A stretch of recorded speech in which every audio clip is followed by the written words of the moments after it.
په نږدې هیوادونو کې د موږ تاسې ګاونډی هیواد پاکستان هغوی ته موږ دا خبره کوو چې د موږ او د تاسې د سرحدي ځواکونو ترمنځ لانجه نه د تاسې په ګټه ده نه د موږ په ګټه ده. په کرښه باندې مشکلات ایجادول نه د تاسې په ګټه دي نه د موږ په ګټه دي. زه چې تا ته د ورور مسلمان سیال په سترګه ګورم ته هم په هغه سترګه راته وګوره. تجارت د اصولو په رڼا کې را سره وکړه. راشه درشه د اصولو په رڼا کې را سره وکړه. تا ته چې مې لار در کړې ده د ترانزیټ ټوله مرکزي اسیا مې درته خلاصه کړې ده. زه هم حق لرم چې د تا له لارې نه له ترانزیټي لارې نه استفاده وکړم.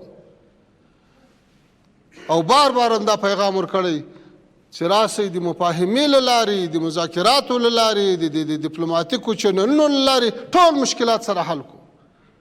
الحمدلله موږ له ګاونډیو سره هیڅ مشکل نه لرو. له ټولو سره که وړه پېښه راغلې که غټه هغه مو سره حل کړې ده بیا یې موږ سره حل کوو. دا مسؤلیت ده، دا راله غاړې ده. موږ بدون نه یو، موږ غافله نه یو، موږ حساسیتونه درک کوو.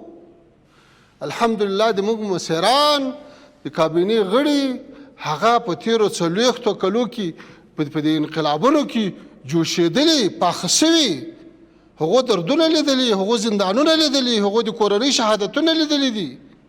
هغه اوس ټول د ځان په کیسه کې نه دي. هغه د ملت د آبادۍ دپاره کار کوي. دلته د مستحکم اسلامي نظام د تقویت دپاره کار کوي.